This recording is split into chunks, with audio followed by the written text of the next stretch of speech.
Or All right. not quite. Wow. Now we are. So are you having an exciting day, Mario?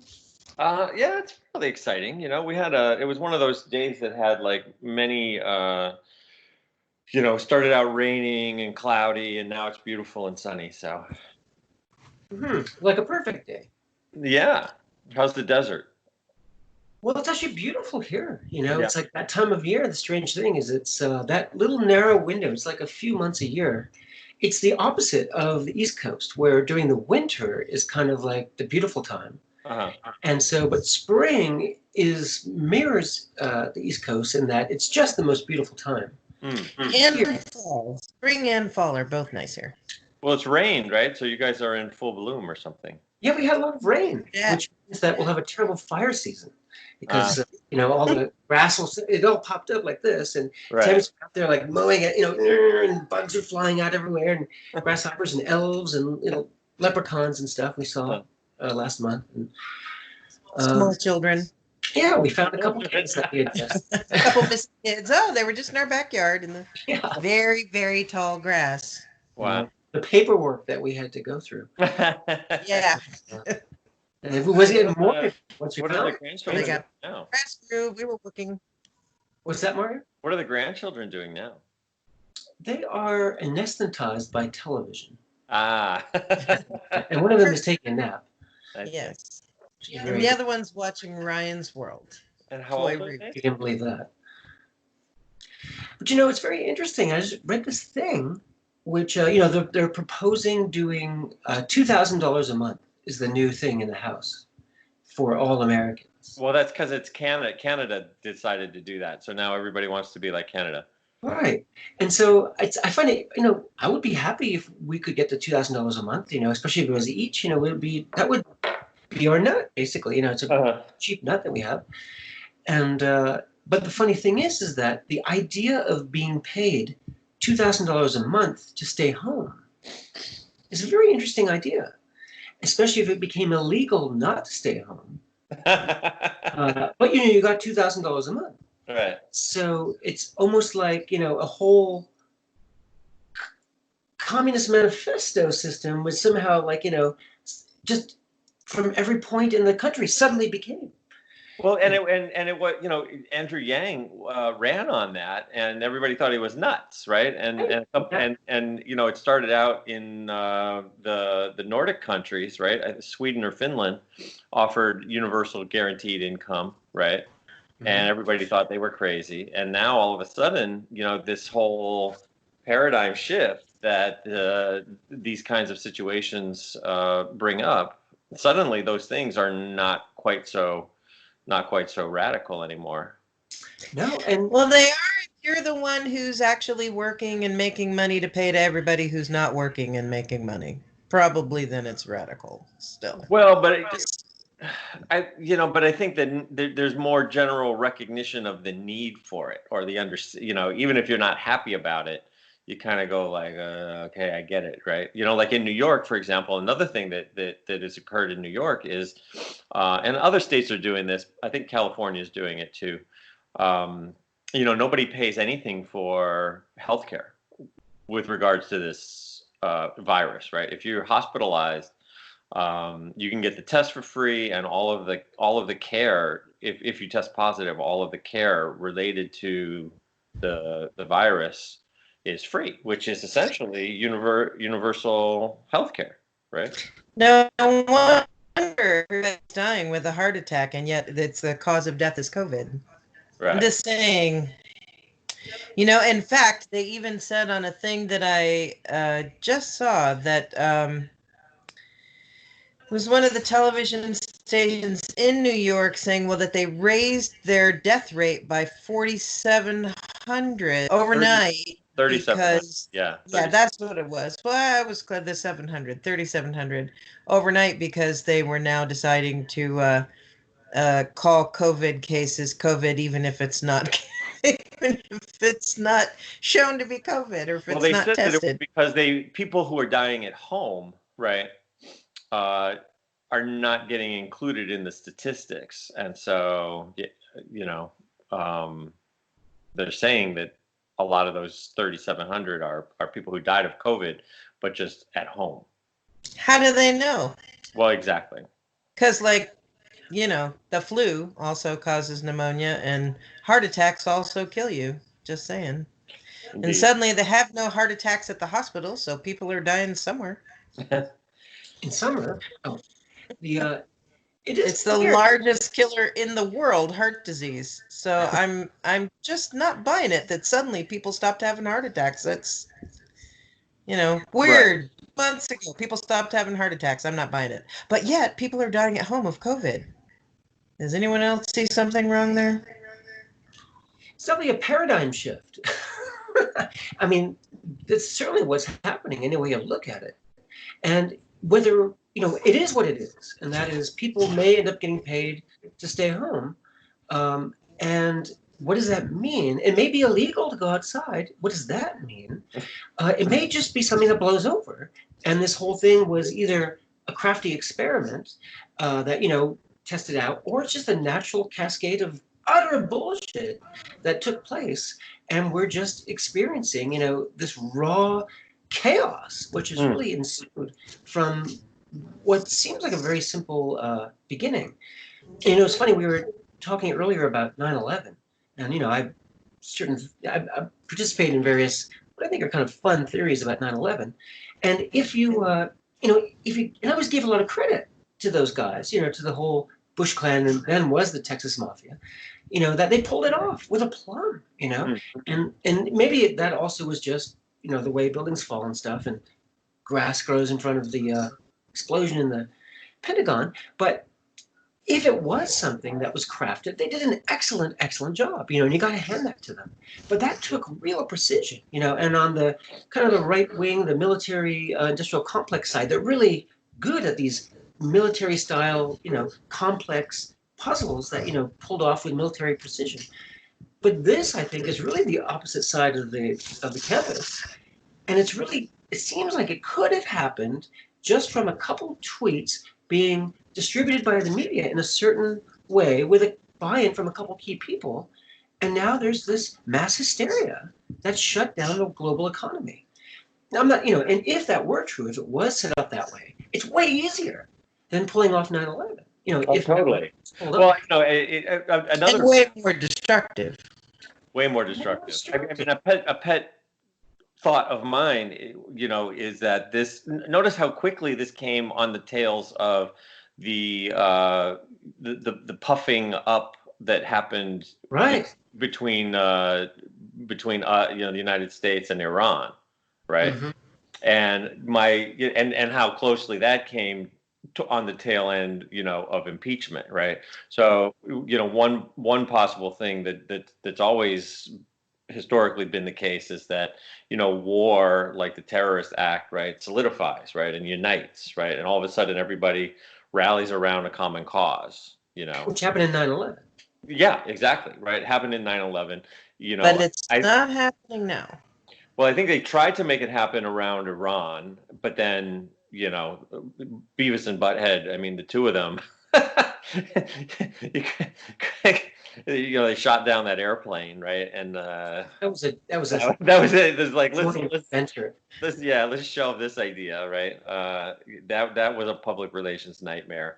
And then they're trying this, and I think that they're sort of realizing that, the thing is, even in the last election, the thing is, there doesn't have to be an order, right? It's like the more chaos, the better. In Iran Contra, Reagan came up with the concept of plausible deniability, right? That's brilliant. I mean, it's evil. I use it all the time.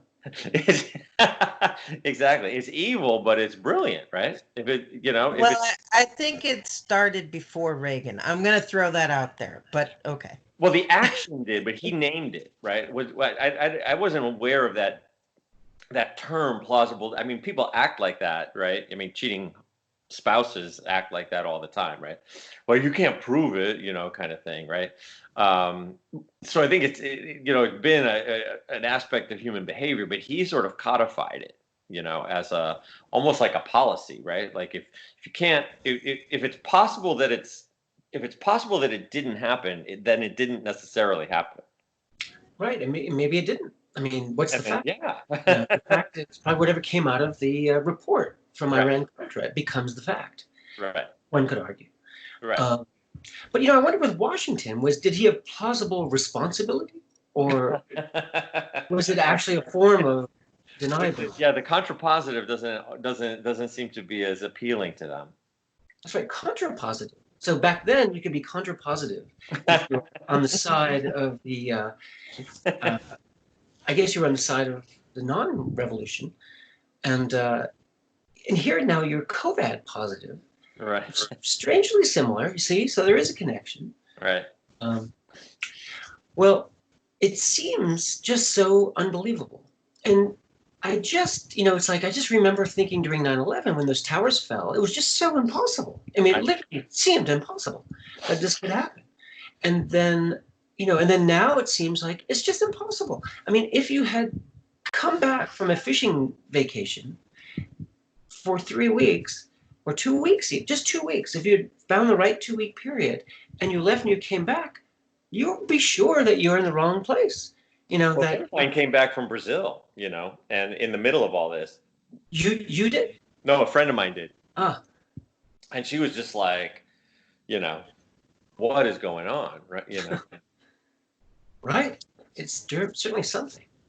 And so I always come back to who could possibly be benefiting. And I just can't figure out who it really is. I just don't think it's the Trump side of things. And I was thinking about that today, around 2:30, prepping for thinking about this. And I've been watching and reading some of the links that Tammy sent. And the only thing I can think of is banks. But the banks are doing terribly in the market. And doesn't matter. Because they have huge cash. I mean, they're the only people that have cash, right? Goes back to that idea of like, why are we paying our rent and mortgages under these circumstances when we're not getting any income in? Why are we paying out why are we giving money to the one place that has all the money right now? Well, it's an interesting idea because you go to Goodwill and you realize part of this is that it used to be you had to produce stuff to have stuff. In order to produce stuff, you had to have machines and hire people and have trucks and distribute stuff. But now a lot of stuff's already been made. You don't have to make more of it, it turns out. No. You don't really have to. And some of it's high quality. And you can go to thrift stores and go to Goodwill and there's tons of great stuff. Reasonably priced, strangely enough. And there's just so much stuff everywhere. Junk and garbage and in landfills. And, it's like, but there's always this thing of producing, with cars in particular, happens with network equipment, any high-end ticket thing. When they don't sell their stock, they often dump it in the ocean, which is a very strange thing to see a whole cargo ship of cars being driven off into the ocean. Because they just don't want to, dilute the market for the next year models. Right. And so, people have done weird things with the economy, to keep it fresh and going and interesting. And it's like, what's really the point, because the cost of actually making something is nothing compared to what you can usually get for it if you're manufacturing. But I keep on thinking that, so here we are, and let's say things could just get better. And that would be great. It's maybe June, it's like, it's not so bad. Maybe people feel like they have to wear masks for a while. Okay, when you're out in public. But it could go the other way too. And it could be like, it's getting worse, especially around election time. It's probably going to get really bad again. It's my suspicion. Yeah. And suddenly they will be like, well, it might not be legal, but we're not going to have the election. And it's certainly not legal, but we're not going to have a new president. And, that's a very difficult thing to pull off. I mean, you'd have to have buy-in from the states. Just to keep it, clean, you'd have to have buy-in from the states to begin with. And that's probably not going to happen in a way that is enough to work. Well, do you need buy-in from the states, really? Right? I think. I mean, they have McConnell in the Senate, right? The Republicans have McConnell in the Senate. He's shown that he has no interest in setting any kind of moral standards to which is why his counterpart is Pelosi. Neither does she. Well, both parties, in my mind, show that they have absolutely no moral conscience at all. So they're really bilaterally amoral. I think so. Right.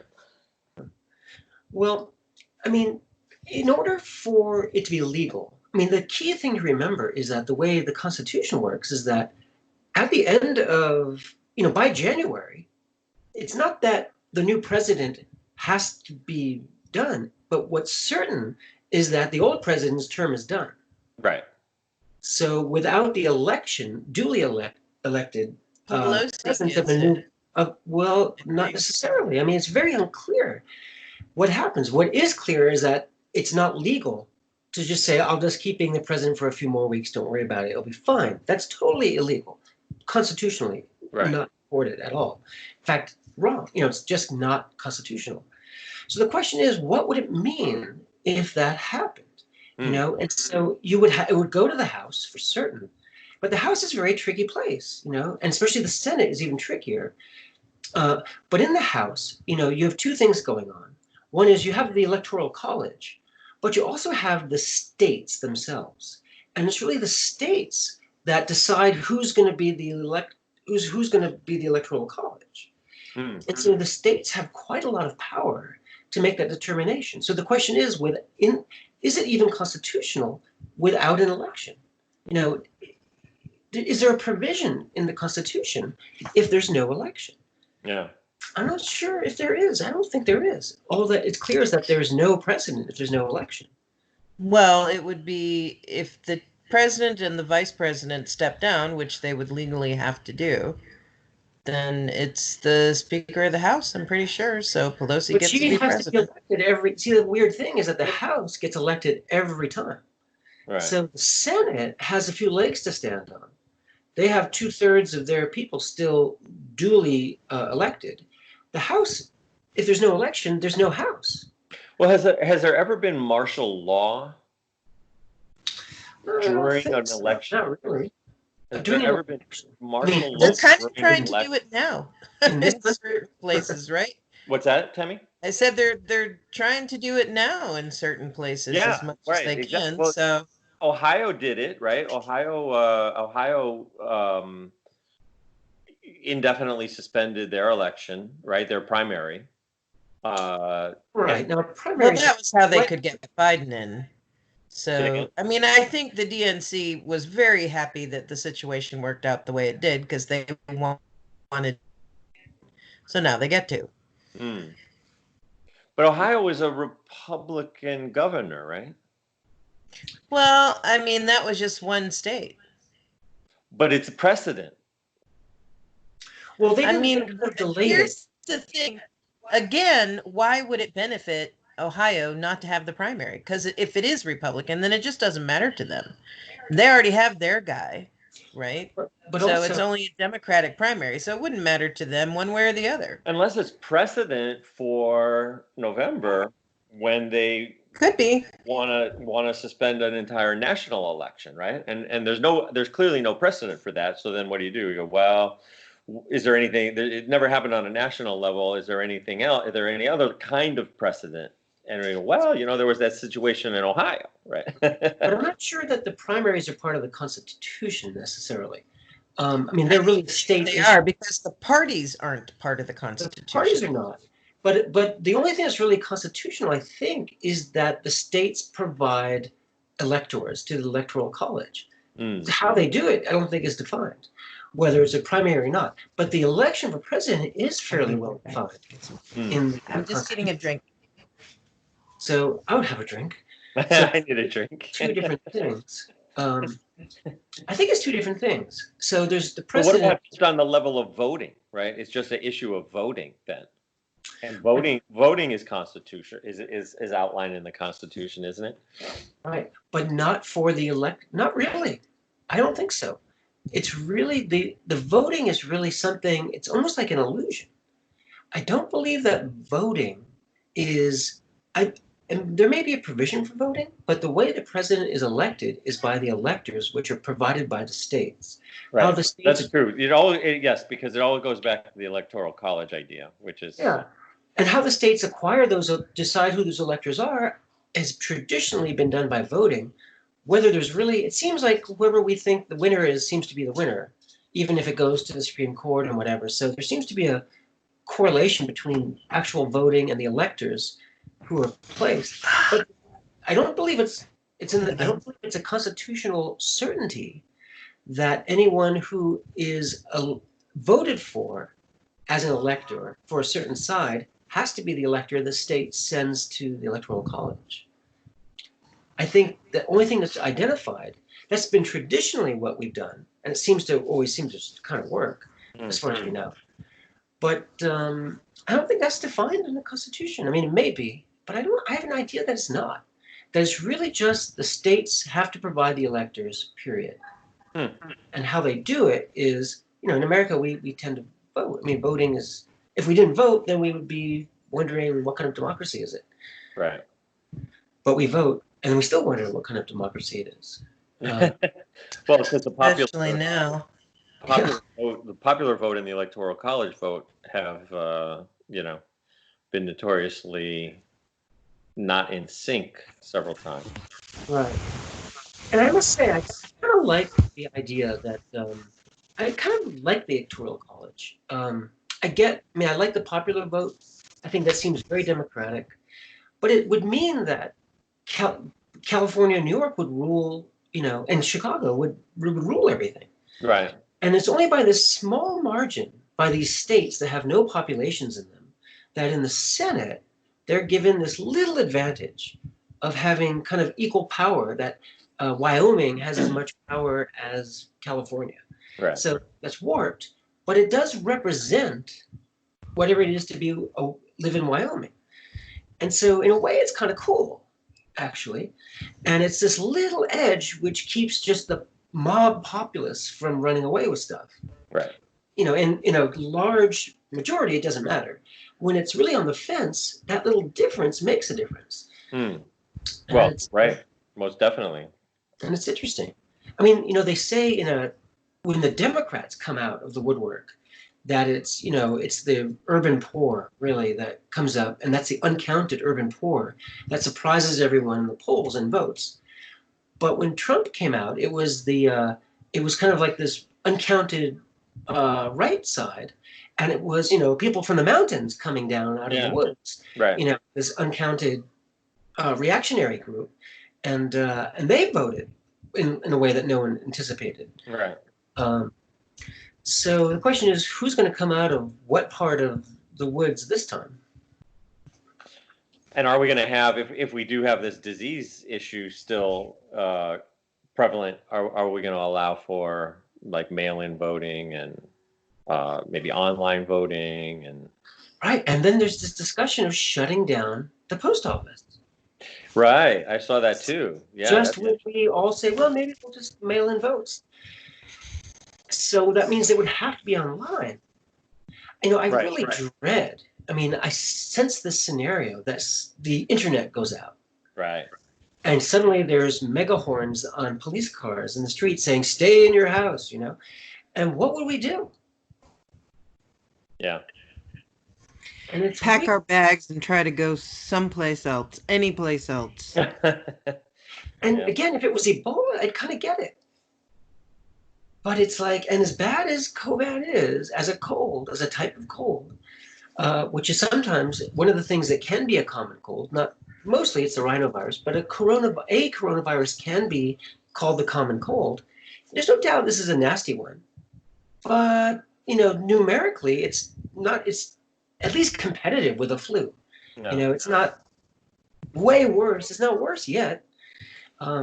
And if it gets 10 times worse, it will be as bad as a bad flu. So this whole thing of shutting down the world economy for something that is not yet as bad as a bad flu seems so weird to me. Weird.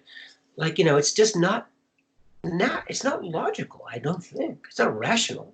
It's irrational. It is. Yes. I would like to bring something up that's totally unrelated to COVID. So today I tried to do, something. I have my grandkids here. So we needed cat food because, we feed a horde in the backyard and a rampaging cat horde. And so right there, which is cheaper than the cat food that we feed our two little pusses. And we were out of the little pusses cat food too. So I had to go get some. So I thought, well, the great, huh? It's classist, really. Yes, yes. So I went online and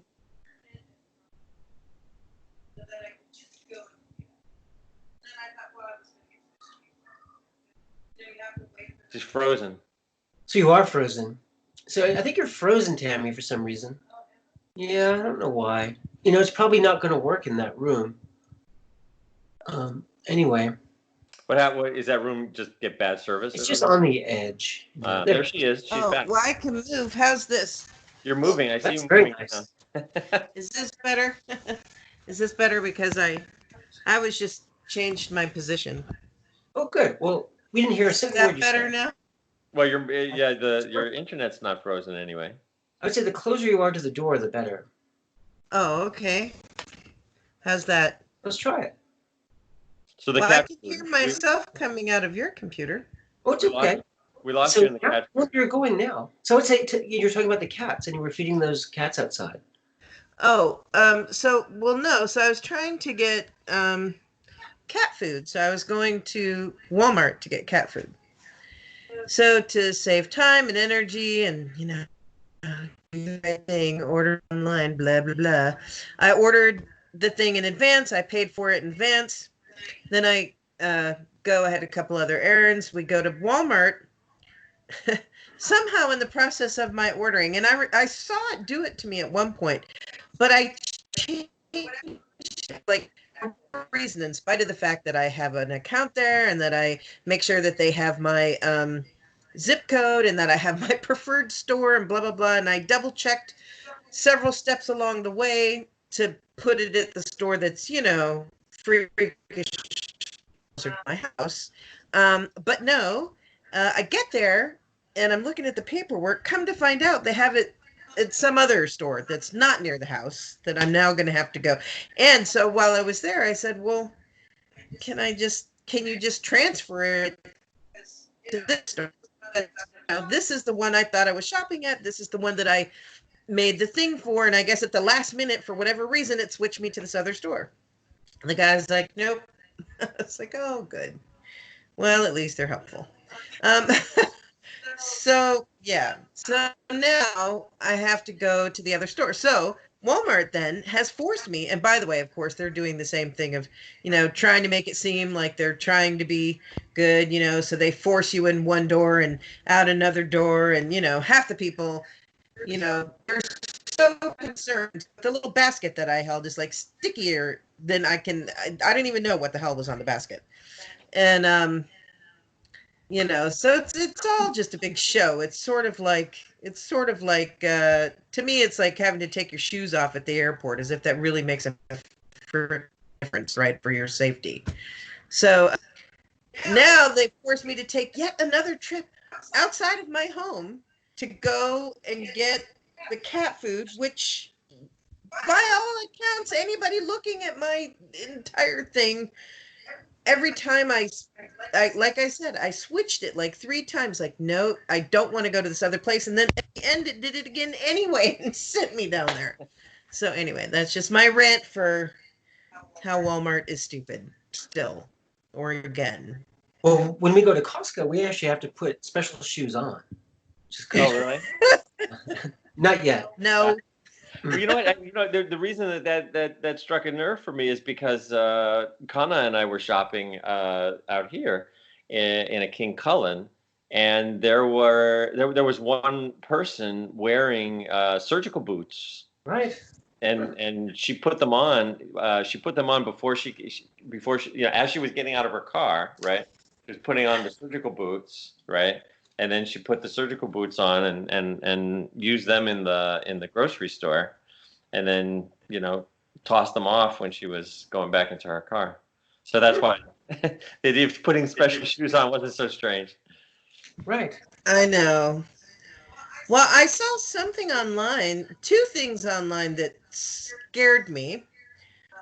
One was like, no mask, you must wear a mask, and it's like, well, Okay, well, what if you don't have a mask? Masks are hard to come by. Okay, so now you have to go in looking like a bandit everywhere you go. Luckily, that isn't the case here yet. Half the people Bank robbery in way the easier. store at Walmart didn't even have. It's going to make bank robbing way easier. Way You can walk in easier. a Yeah. you can't walk in a bank anymore. Right. So, yeah. So, I mean, it's just the whole thing is so stupid. You cannot make the world a clean room. It is not freaking possible. The world is dirty. It is dirty outside. You know, there's no Well, again, vacuum. that goes to another kind of renewal aspect of all of this. The media is focusing on all the negatives, and I get that. Lots of people out of work, and economy shut down and all that kind of stuff. But it is still nevertheless interesting that in Nepal they can see the Himalayas for the first time in decades. Or Right. India, I mean, sorry. In India, they see the Himalayas for the first time in decades, right? Because the air pollution in just that short a period of time, right? In just this couple of months, right? The decreased use of carbon emissions, has the atmosphere has cleared itself that quickly. Look at the price of oil, how far down that's gone, right? I think a lot of this is pointing out to us the fact that we can live without consuming as much petroleum as we think we need. And we can very quickly, jump on climate change if we really want to. you know Silver and lining. it's pointing out to me a number of areas to be very optimistic about, and just point out how clear it's an issue of the human will more than any kind of dependency or habit or pattern that we have. We can break our habits, good or bad. Good habits can become bad habits quite quickly. Like kids who are out of school who sleep till 2 or 3 in the afternoon every day now. So good habits can become bad habits quite quickly, but bad habits can become good habits also, right? And there's something in that I think we should try to learn from. Good luck, Tammy. Did we lose you, Tammy? We did. Huh. And that's a bad habit, I think. Indeed. Huh. Well, I probably need to get back. Cool. I was Well, we doing. did our thing, Yeah. and we will stop recording, and I will work on